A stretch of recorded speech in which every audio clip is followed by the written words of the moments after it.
So, eto mga kaloys, ang sinabi ni Auntie Claire. Hindi po siya kaibigan ng Pangulo? Yun pa lang ay fake news ng mga kaloys. So, kailangan talaga niya i-depensa si BBM. Pero yun na nga, ng fake news.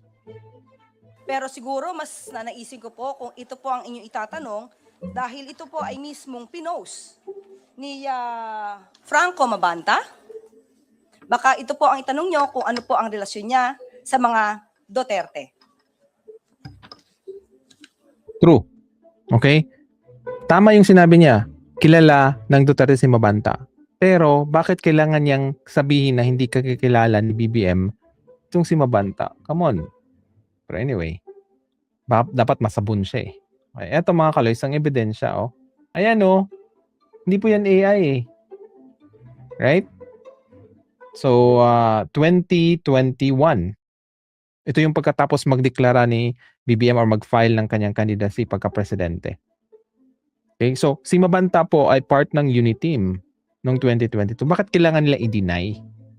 Dapat i-explain ni Auntie Claire bakit nawala si Mabanta nung nakaupo na si BBM. Right? Para mas malinaw. 'Di ba? So ito pa mga kaloys, isa pang ano natin. Saan ba 'yon yung isang post. Ito. Ayan. Oh. Yan, nandiyan pa si Vini oh. Okay, 2018 nga. 'Di ba? So bakit kailangan i-deny ni Auntie Claire? Nagmumukha tuloy fake news siya. 'Di ba?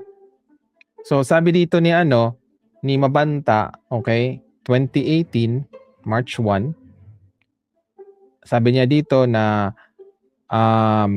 I've never had a surprise birthday party in my life.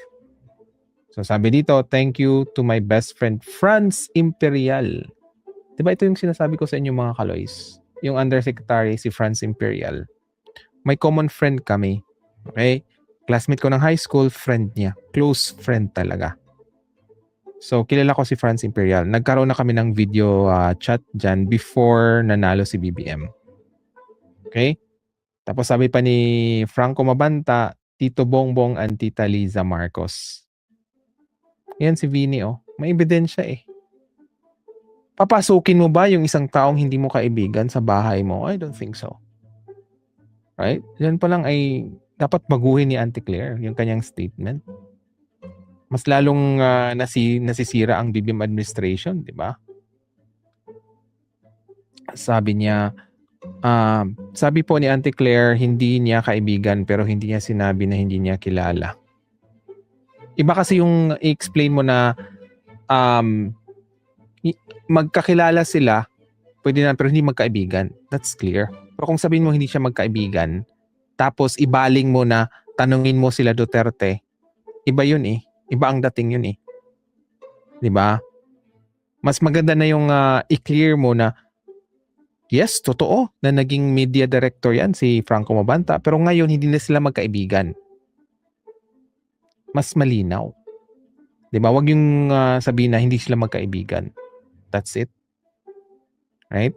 Sabi ni Liz, may sarili siyang version ng story kaya nagkaroon ng denial, ibang paliwanag sa nangyari. Yun ang may mga, kaya pinutakti siya ngayon kasi mas maganda sinabi na, dati kaibigan yan tapos ngayon ay hindi na. Why? O baka iniwasan yung why? Hindi kaya naamoy ni Mrs. President itong si Mabanta mga kaloys? Yung mga kaloys, yung naalala ni Mrs. President na itong si Mabanta ay isa palang DDS. Delikado. Okay? Kaya siguro ay hindi na siya isinama. Kasi eto mga kaloys naging effective naman yung style ni Mabanta nung nagsimula si BBM mag-vlog. Naalala niyo mga kaloys nung nagsimula si BBM naging vlogger. Tapos 'di ba may interview si BBM with Enrile. Yung tao sa likod nun ay si Mabanta. So effective talaga siya. Magaling siya. 'Di ba? Pero ang katanungan nga, bakit nung naging presidente na si BBM, bakit nawala si Mabanta? Okay? Bakit hindi naging PCOO itong si Mabanta? Okay? Naamoy kaya ni Mrs. President Liza Marcos na magiging traitor to or baka mukhang pera? Kasi DDS siya eh, itong si Franco. So, ang na-analyze ko diyan mga kaloys, kasi nga magaling si Liza kumilatis ng tao. Alam niya na ang plano ng Duterte camp. So, kailangan niya i-get rid itong mga DDS. Okay? Si Trixie na ligwak. Sino pa? Itong si Sas na Echapuera. Ang natira na lang itong si Thinking Pinoy. Pero ayun na nga, tinapon sa London. Si Mabanta, wala nga. Hindi siya naging visible eh. Kaya siguro nagtayo siya ng sarili niyang network. And, yun na nga mga kaloys, ayaw ni Mrs. President na magbayad sa mga vloggers. Diba yung audio, right, na shinare ni Maharlika na humihingi si Trixie ng 2.5 million. Tapos nag-react si Mrs. President, bakit ako magbayad? For what? Diba?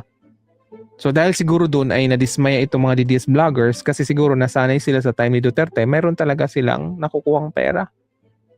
Pero sa time ni BBM, wala. Okay? Kaya siguro nagiging anti-BBM sila. At ang sinusuportahan ng mga DDS vlogger ngayon, itong mga politician na nagbibigay. Pero saan galing yung pera? Sa kaban ng bayan. Right?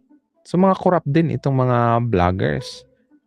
And isa pa mga kaloys, itong si Mrs. President siguro nahalata na ang nasa likod pala nitong peanut gallery ay itong si Mabanta.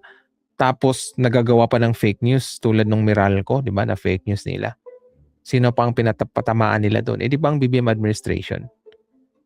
So, ang katanungan nga, kasama ba si Liza dito sa pagplano ng entrapment dito kay Franco Mabanta?